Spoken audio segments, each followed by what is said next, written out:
क्या आपको कभी ऐसा महसूस होता है कि आप सेल्स के लिए बने ही नहीं हैं? जैसे सेल्स एक मजबूरी है, एक बोझ जिससे अगर बचा जा सके तो बहुत अच्छा हो। अगर हाँ, तो आज की ये कहानी सिर्फ आपके लिए है, क्योंकि आज हम बात करने वाले हैं उस रहस्य की जिससे कोई भी इंसान सेल्स को नफरत नहीं बल्कि प्यार करना सीख सकता है।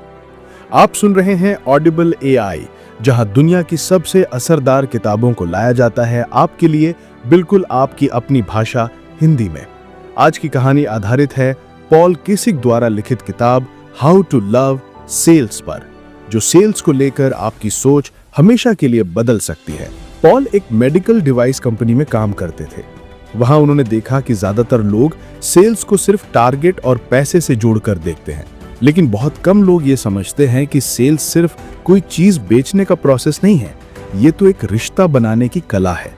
और तभी उन्होंने बनाया एक खास फ्रेमवर्क जिसका नाम है LOVE, लव, यानी 4 सिंपल लेकिन पावरफुल हिस्से: little wins, open ended questions, value और इमोशनल कनेक्शन। शुरुआत होती है लिटिल विंस से। हम अक्सर सेल्स को तभी जीत मानते हैं जब कोई बड़ा क्लाइंट हाँ कह दे या बड़ा अमाउंट मिल जाए, लेकिन पॉल कहते हैं असली जीत तो छोटी छोटी बातों में छुपी होती है। जैसे अगर आप किसी कस्टमर के साथ एक भरोसे की शुरुआत कर पाएं या कोई कंफ्यूजन क्लियर कर पाएं, तो ये भी एक जीत है।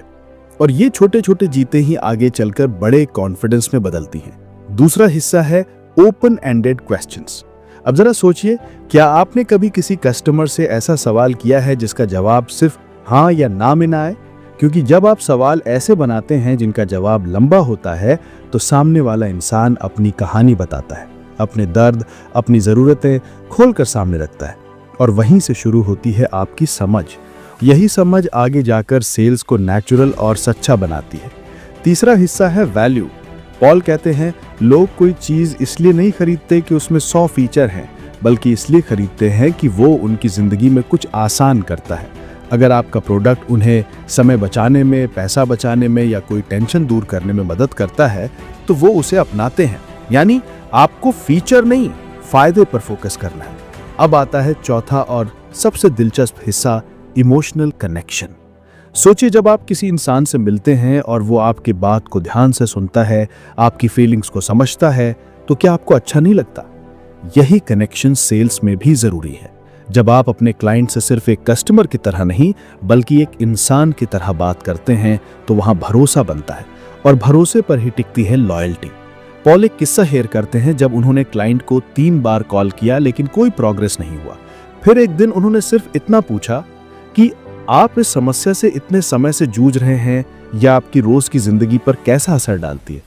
क्लाइंट चुप हो गया, और अगले कुछ मिनटों में उसने दिल खोलकर बात की, और वही बातचीत सेल्स को एक डील में बदल गई। आप अभी सुन रहे हैं ऑडिबल एआई। अगर आपको ये ऑडियो प्रेरणादायक लग रहा हो तो चैनल को सब्सक्राइब जरूर करें, ताकि ऐसी ही और कहानियां आप तक रोज पहुंचती रहें। पॉल बताते हैं कि सेल्स को अगर आप एक दबाव की तरह लेंगे तो डर और थकावट आपके साथ हमेशा रहेंगे, लेकिन अगर आप इसे एक हेल्पफुल बातचीत की तरह देखेंगे जहां आप सामने वाले की मदद कर सकते हैं, तो ये काम आपको जादू की तरह लगेगा। सेल्स में प्यार तभी आता है जब आप खुद में भरोसा रखना सीखते हैं, जब आप इस बात को समझते हैं कि हर ना के पीछे कोई हाँ छुपा है, और हर रिस्पेक्टफुल बातचीत आपको कुछ नया सिखाती है। पॉल की ये किताब हमें सिखाती है कि अगर हम अपने सवालों में गहराई लाएं, अपने इरादों में सच्चाई रखें और हर कस्टमर के साथ एक इंसान की तरह पेश आएं, तो सेल्स एक बोझ नहीं, एक बेहद संतोषजनक अनुभव बन जाता है।